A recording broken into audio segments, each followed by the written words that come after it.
Today's guest is actually a very interesting guest. We were actually buddies in high school, and he recently liquidated his 7-figure business to move back home. And I'm excited for today's podcast for you all to listen because he has a very interesting story, and we're going to talk about some cool things today. So today's guest is none other than Luke Howland. Luke, welcome to the Real Results Podcast. Thanks, man. Appreciate you having me here.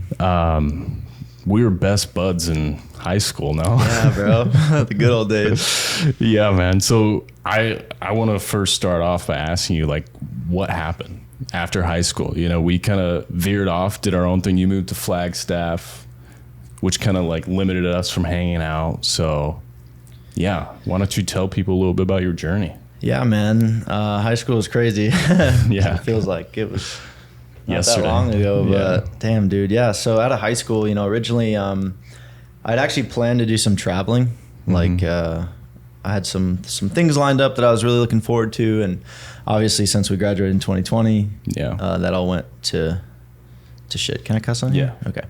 That all went to shit. And for my like graduation, like gift or whatever, I went and did like a 3-week motorcycle trip up through the country with my dad, which is just like one of the luckiest experiences that I've ever had in my life. Like just being able to do that. And somewhere on that ride, we were talking about e-bikes.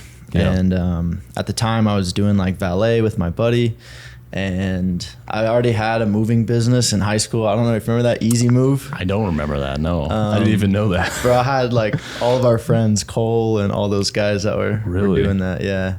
And I had it for like 6 months, but that was really my first taste of like entrepreneurship and like being able to like not have to like physically do work and still, you know, start making money. Yeah. So I was like, okay, well, I love it.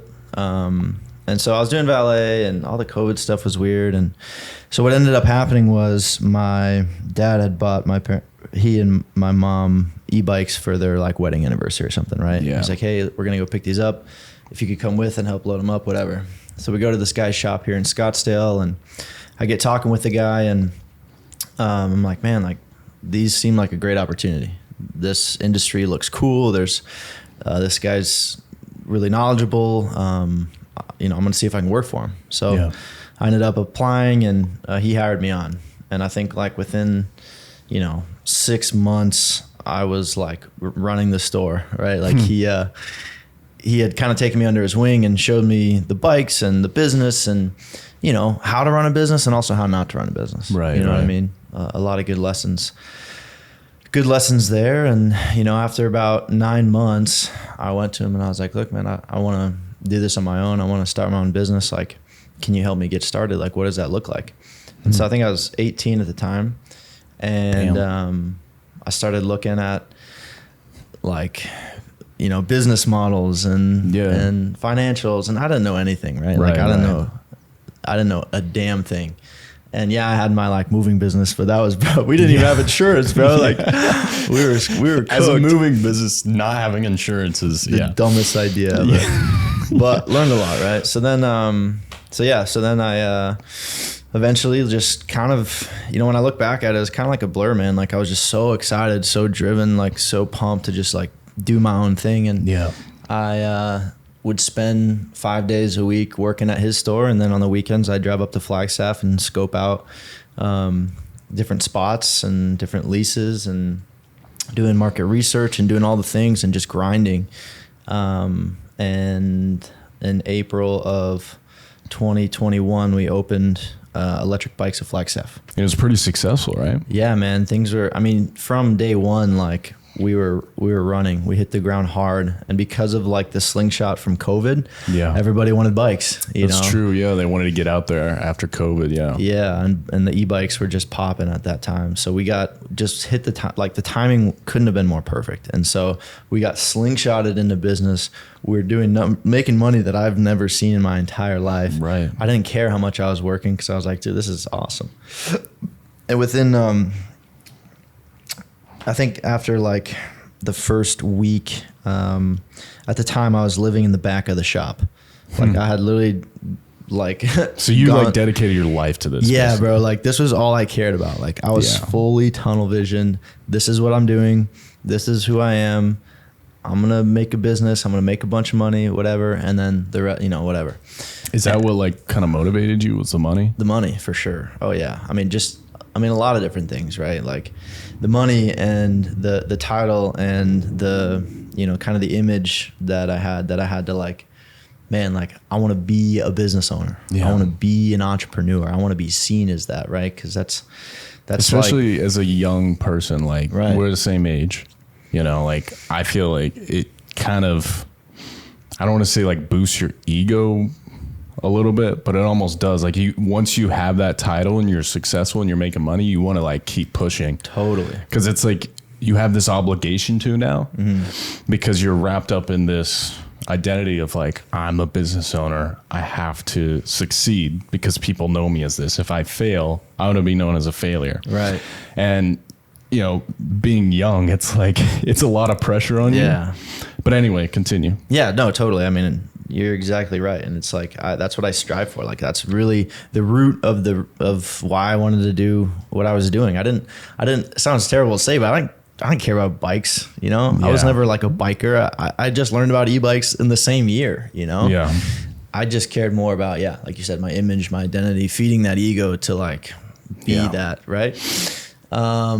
And so our first year, like living in the shop for a couple months, and then my brother, who was actually at U of A at the time, saw what I was like kind of with me on it and kind of saw what I was doing and moved up with me. And oh, nice. So then our first year, dude, like we crushed it. We made a lot of money and sold a lot of bikes and just building the plane while we flew it, Like, again, I had no idea what I was doing. I didn't know how to handle customers. I didn't know how to do books. I didn't know any of this stuff. So I'm kind of like piling on while I was doing it.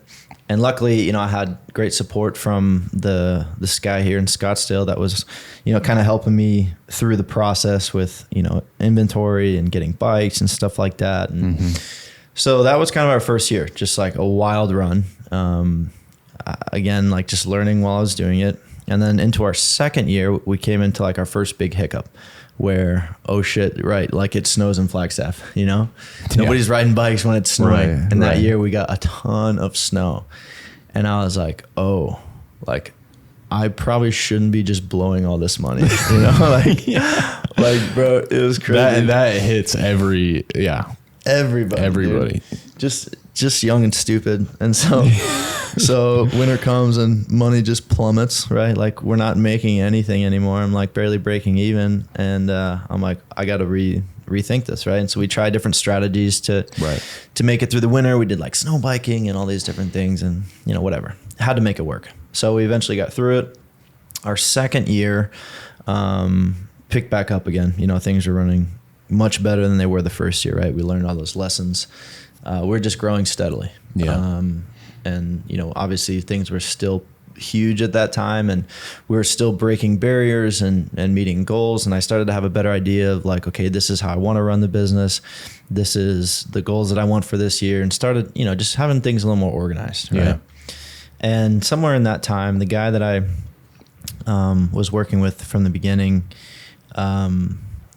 created what's called Rides in Motion, right? So so he started this branch called Rides in Motion, and he had this idea that like we were gonna take these e-bike shops, because he has one in Scottsdale. He had he saw me in my store, and being 19, like I can only imagine like he saw me as a 19-year-old opening up a store, seemingly super easy and being successful, that anybody could do it, right? Yeah. So he pitches me this idea that like we could make this conglomerate called Rides in Motion. And basically like it would branch out over our stores, and there's all these benefits where we could like share inventory and do all these things. And I won't get too far into it, but basically like it didn't work out the way that it was kind of pitched in the beginning, right? Like, again, I was young, I was naive. I didn't really know what I was doing. I kind of was like, I'm dealing with people who are twice my age, who have twice the experience. I don't, I'm getting like roped into this thing and I don't know how to react. I don't know how to hold myself up. Sometimes it's like, sorry to interrupt. No, go for it. But that like really caught my attention because I also have had opportunities like that where people say, let's work together, or this could be a great opportunity. And being young and dumb, you're like, oh my God, this is a no-brainer, right? Yeah. And you're like, let's put all our money into this. This is genius. And it doesn't work out. That's happened to me multiple times. And I feel like, especially as a younger person, it's harder to say no. And as you go through more of those like hard lessons, it gets easier to say no. For sure. You know what I'm saying? Yeah, definitely.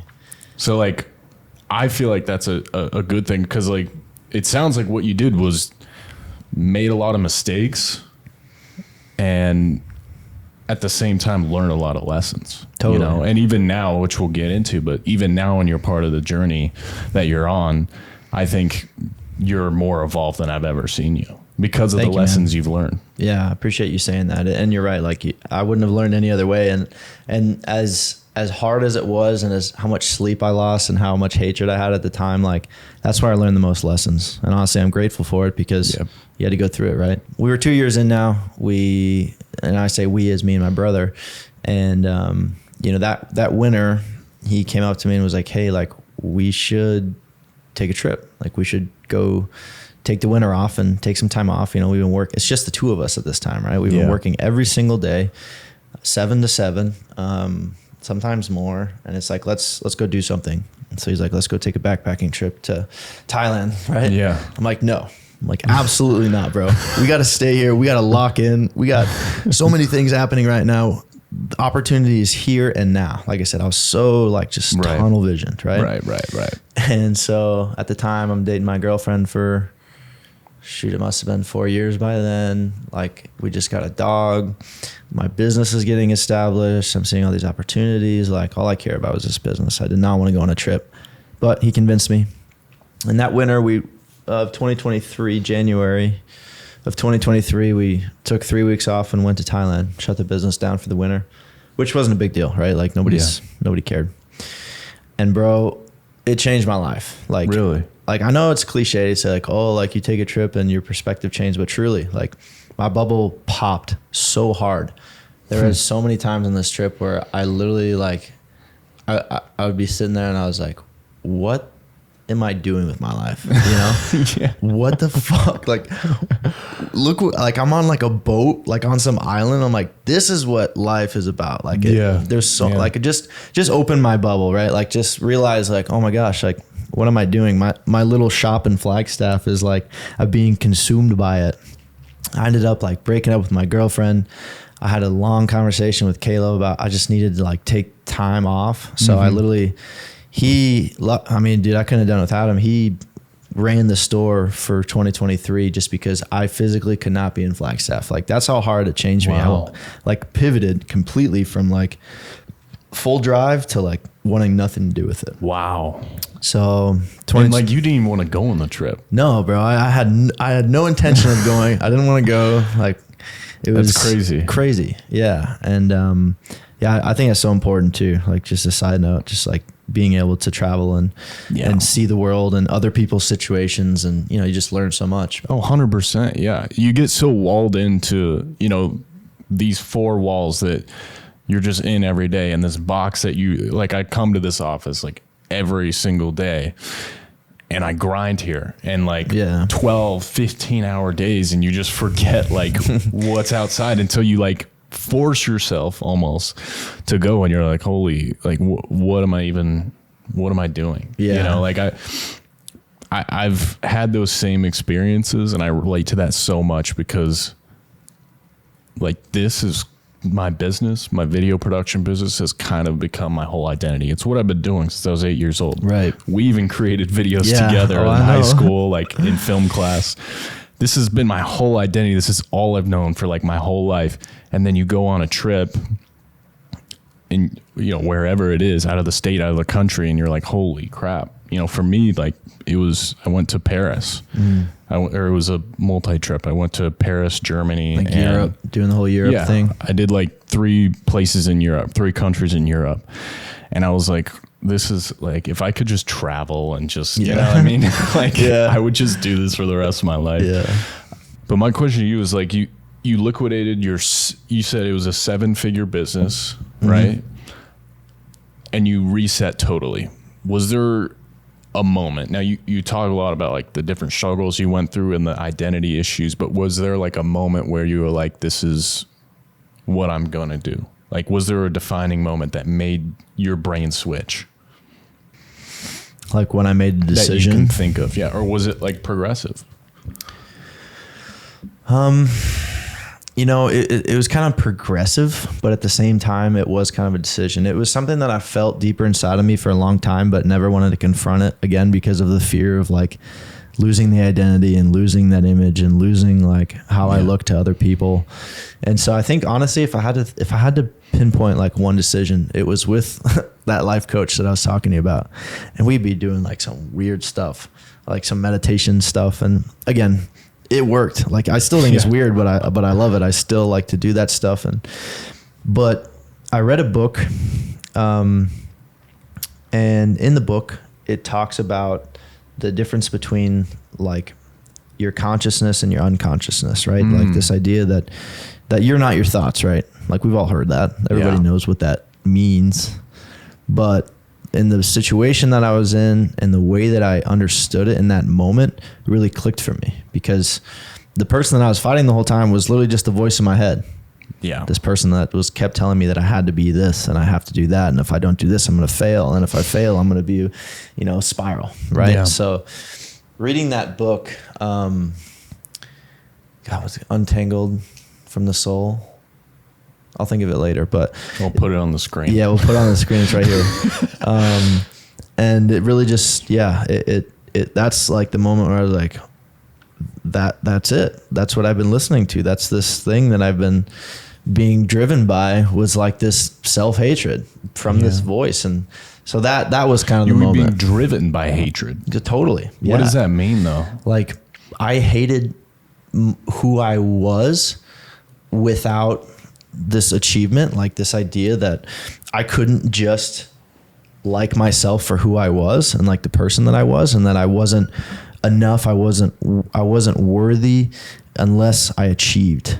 Right. And so then you drove yourself, and then I drove myself to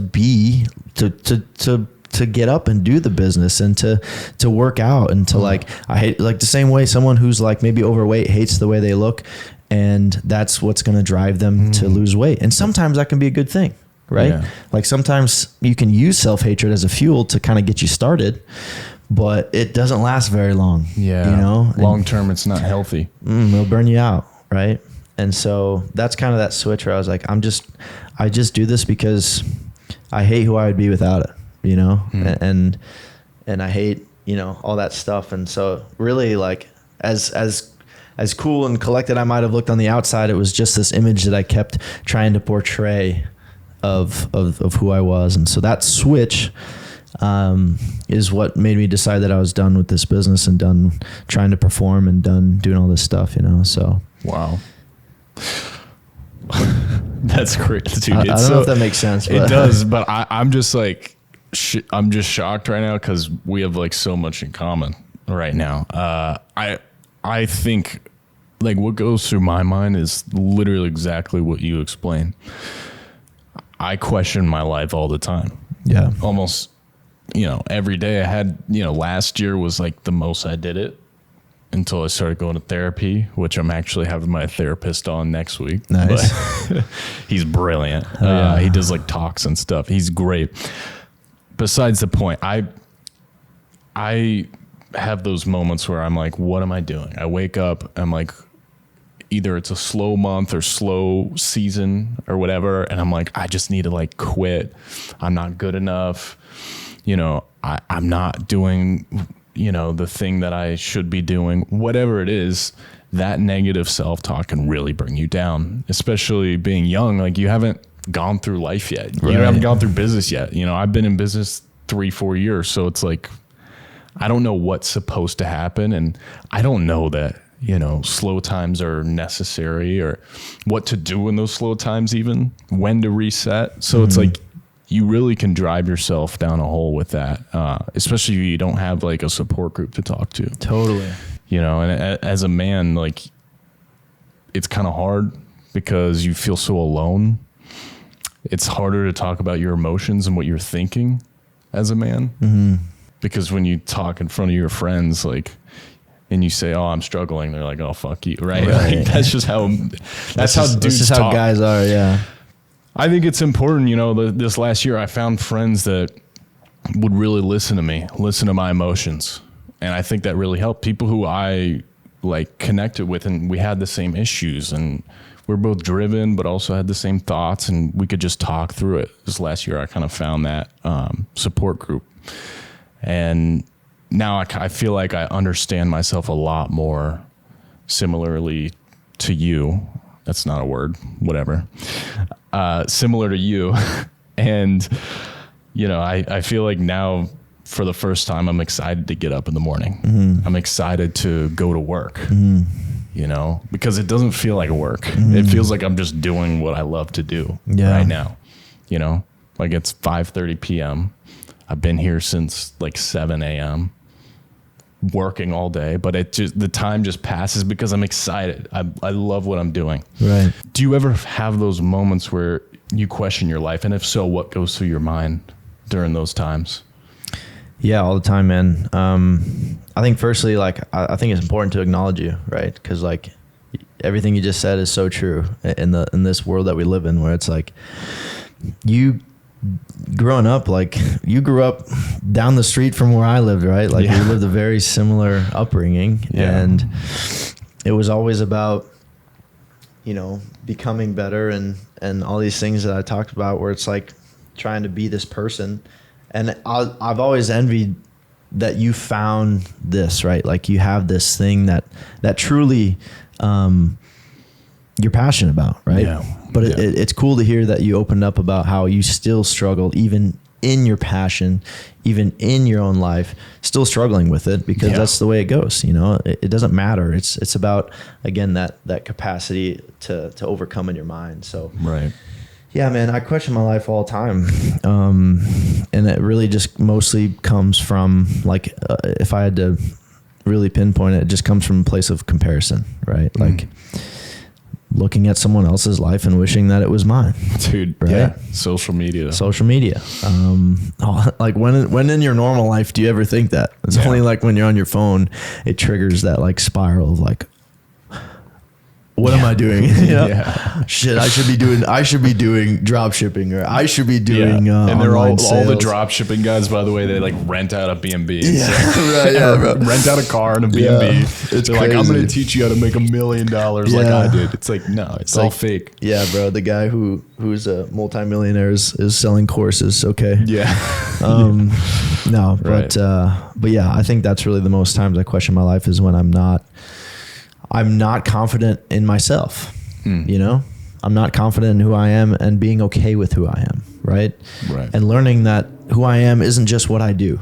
It's literally, it's not about what business I have or how much money I'm making. It's just about like how you treat people and how you show up. And, you know, you talk about a support group, and that's so funny because like I did the same thing this past year. And that's really been a big part of my life. It's just a book club with 3 other guys that are 30, 28, and 54. Crazy group of guys. One's so like all different age ranges, all different backgrounds, but we all come together and we open up about, dude, shit that we deal with. Yeah. And you'd be surprised how similar problems are between different guys. And it again, like you said, it brings you that support. So that's really when I question my life most. Would you say that you still like have those moments of like, you know, deep spiral of like questioning your life? Yeah, all the time. I feel like it's just part of being an entrepreneur. Yeah. This past year, like I kind of made a dedication to, you know, I got my crew together, said, you know, the steps necessary to make our work better. Like if you look at our work last year versus this year, it's drastically better. And I feel like when I really started working hard on that, like I've got more validation. Like, this is what I'm put on this earth to do. Yeah. So this past year's been better. Last year was really like kind of just effing off. Kind of started playing video games again. I used to be addicted to video games. Yeah. Got back into that. 2K. Dude, you already know I'd grind that game until like 4 a.m. But yeah, like I started playing video games again, got too comfortable in my business because I was making good money, and then things went downhill after that. It wasn't until I like really dedicated myself and like started going to therapy, found my own identity, and really started to be passionate about the work I was doing, that I stopped getting those like downward spirals. It's cool that you went from like, again, like this is still the passion, but you've gone through like these ups and downs, and now it sounds like you kind of get into that, finding where that balance is, right? But the thing with entrepreneurship is you're never going to find that balance. There's no balance when you're an entrepreneur, I feel like. People who look for that perfect balance, it's never always going to be there. It just never is. I think the real balance is being okay with that. Right. Yeah, totally. Being okay with life isn't all, straight up. Right. You're not going to keep growing and growing. It's all ups and downs. But I've learned to be okay with the mistakes that I was making, because those mistakes are actually lessons and good things that are happening in your life. There's a parable in Buddhism. It's basically this farmer, and he has this kid, and he breaks his leg. Somebody says like, oh, that's the worst thing that's ever happened. And the farmer's like, okay, we'll see. Then like the military, it's a longer story, but then the military comes on to draft. They're drafting people in the village, and they find the kid, and they say, we're drafting you and we're taking you away. The same neighbor's like, oh, this is the worst thing. This is the worst thing that's ever happened. They're going to take your boy from you. And the farmer's like, okay, we'll see. Then the military comes back and says, well, your son has a broken leg, so yeah, we actually can't take him to the military. And so the neighbor comes back and he's like, this is the greatest news, right? Like this is awesome. This is great news. And the farmer's like, we'll see. And that's where it ends. The point is that like, even though the kid broke his leg, and you might perceive that as a bad thing, later on, it ended up being a good thing, And so I think it's a really important parable and a good outlook on life, because not all things are bad. Even though you like perceive something as like, how could this be good? Like breaking your leg, for example. Yeah, no, I like that. And I agree with you. Like there's never like a perfect balance. No. And you're right. A big part of it is like the acceptance, I guess I should say, right? Like knowing that, oh, shit's going to go bad, and knowing that sometimes shit's going to be good, but always knowing too that the work is forever, it never ends. And there's almost like balance in knowing that, right? Yeah. So I get what you're saying. But you liquidated your business, and you were doing great. Like overall, yes, you had your ups and downs. Overall, you were doing great. You gave it all away, so that's part of like the ups and downs. But now I'm kind of curious, like where you are now in your journey today. I see your videos on social media. I love them, by the way. Thank you. Like I like how you're open and vulnerable, because that's what people connect with. It's part of like the strategies that I use in my video. When I produce videos for my clients, is like be open, be vulnerable. In a world where like, there's AI going on, there's so much bull crap, like the people selling courses, right? Yeah. You're just open and vulnerable about it. And I really like what you're doing. So where are you in your journey now? Yeah, thanks, man. I mean, do you know what you're going to do? No, I don't. To be honest with you, I don't know what I'm doing. But I will say that I haven't felt this excited about something in a long time. And that just kind of reaffirms to me that I know I'm in the right direction. Like right now, what I've noticed, and I made a video about it the other day. I was like talking about how, I started doing this content, social media stuff, right? Like talking about closing the business and talking about some of these things that I've been learning, and trying to connect with other guys who feel the same way, right? Yeah. And I had this intention of like, okay, I'm gonna build this community, and I'm gonna do this, and I'm gonna do that. And then I'm like, okay. And then I start putting that same like stress and same anxiety and that same need to do something into this. And I really have to like be careful about it, because I'm like, I literally just stepped away from my entire business just to not do that, you know? And here I am finding myself putting that same level of crap into it. So right now, for me, my biggest goal is simply just to be more present. Simply just to learn to not be so future thinking, learn to not live so much in my head, and give myself enough space to really continue this journey of like introspection and this journey of self-awareness, and really understand like who I am and why I like the things I like and why I think the way that I do, and, you know, kind of get into that. So that's kind of where I am right now. Yeah. You know, obviously being, you know, as an entrepreneur, like it's hard to sit still. It's hard to not do anything. So the content is kind of like my pacifier. It's like the thing that I can kind of do on the side while I'm just living my life, man. And yeah, for the first time since being an adult, I have like no real responsibilities. Yeah. Which sounds crazy. But you said something to that point. You said something when we were golfing last weekend. You said, for the first time, I'm not at mercy of a customer coming into the store. Right. Yeah. You know? How does that feel? Dude, it feels for like the first time in how, years. Yeah. 5 years. I mean, it feels like, and you know, like you said, like we both started really young. And so in our perspective, that's our entire life. Yeah. You know, it feels like water. It feels like I'm more fluid than I've ever been. It feels like I have more energy to put in different places than I've ever had in my entire life, because I don't have that huge weight on my shoulders of like, okay, I got to get this done, and I got to make sure that my books are ready for this month, and I got to do this and this and the 50 other bajillion things that are on my mind all the time that pull me away from being present.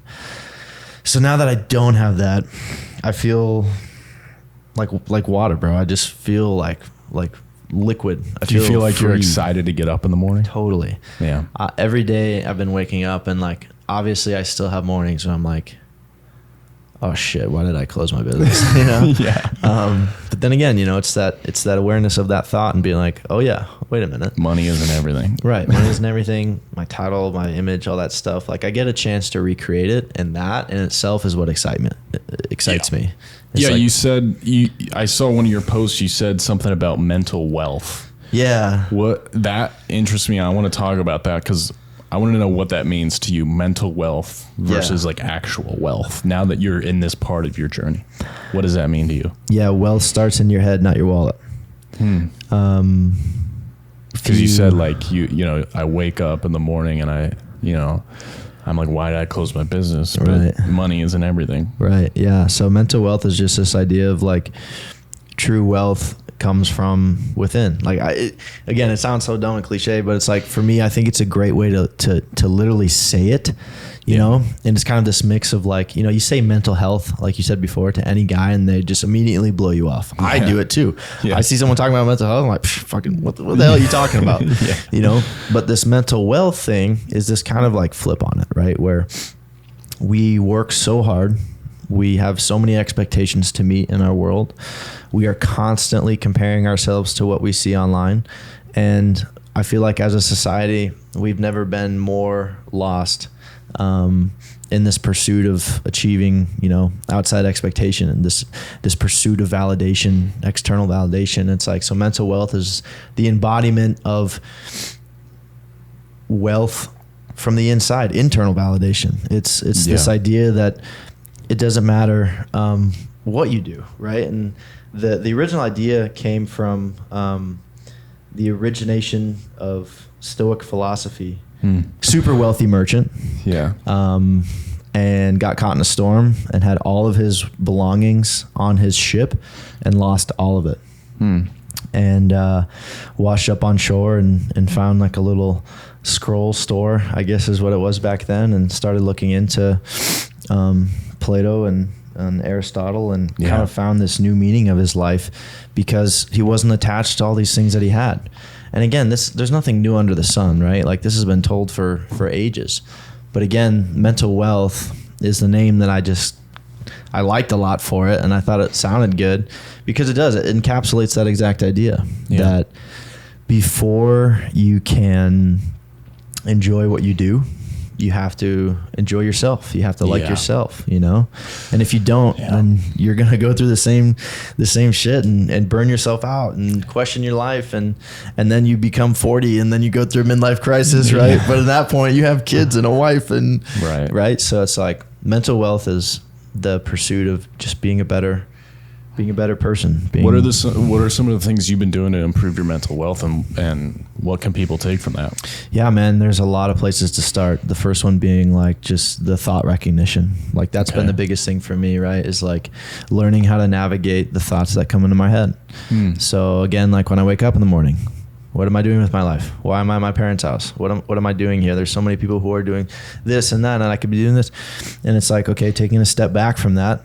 And again, because I can recognize those thoughts, I know that they're not me. And I can kind of get back to this place of, oh, right, like those are just those annoying ass thoughts that come through my head and I don't have to listen to them, you know? Yeah. So that's a big one. And there's a lot of different ways to do that. That is an ongoing process that will never end. There's never like a pedestal that you'll reach where you can say, you know, maybe if you're like a Buddhist monk, right? After 50 years, maybe. But for the most part, even just doing a little bit of that practice every day has been so big for me. And that looks like literally just taking that step back and recognizing those thoughts. Right. Meditation helps with that, right? Giving yourself the clearance of mind to like let those thoughts come through and you start to recognize.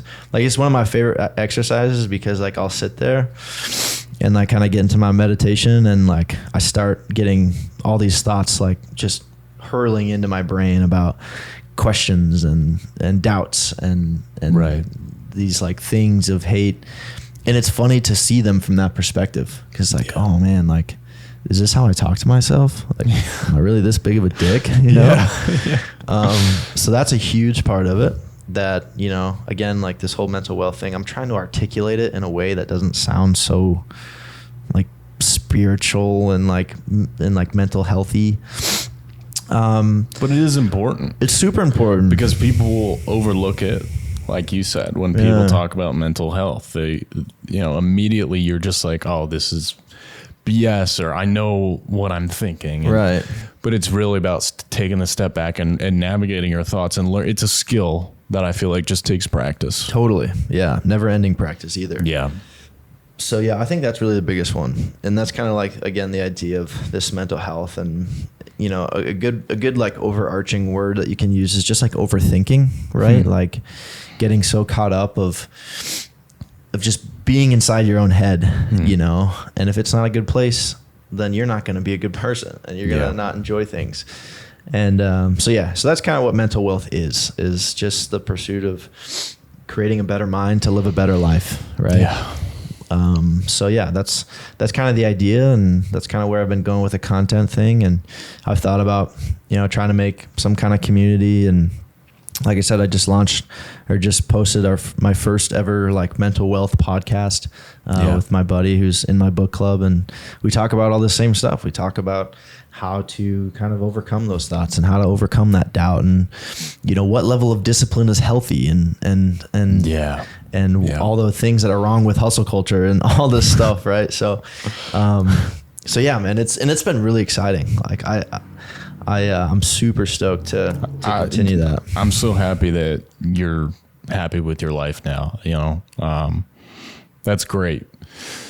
I know that we've been disconnected for a while, like since high school, basically. Like we met up in a couple times in between there, but still, like, you know, I had no idea any of this was going on in your brain. And I applaud you for coming on this podcast, talking about it publicly and with me. I feel like I learned a lot from you today, man. So thank you. I want you to leave people with one note from this whole podcast. What's one thing that you could give to, you know, a young entrepreneur out there who's listening to this? What advice would you give to them? less grind set, more mindset. Okay, what does that mean? That just means that, you know, stop focusing so much on what you think you should be doing and focus on what you want to do. Yeah. It's your life. There's a lot of expectations that are set for you out there, but man, you're not going to find yourself. You're not going to find your fulfillment, your purpose, without focusing on yourself first. I love that, man. Where can people find you? Where can they follow along with the journey? Yeah, man. I just started a couple of social media accounts. luke.andrew.howland on Instagram and TikTok. I'll put the link in the description. Yeah, right here. And then, Luke Howland on YouTube. So, yeah, follow along. It'll be fun. Cool. Awesome. Thanks, man. Appreciate it. Appreciate you, bro. Thanks Until for having next me on. time. Yeah.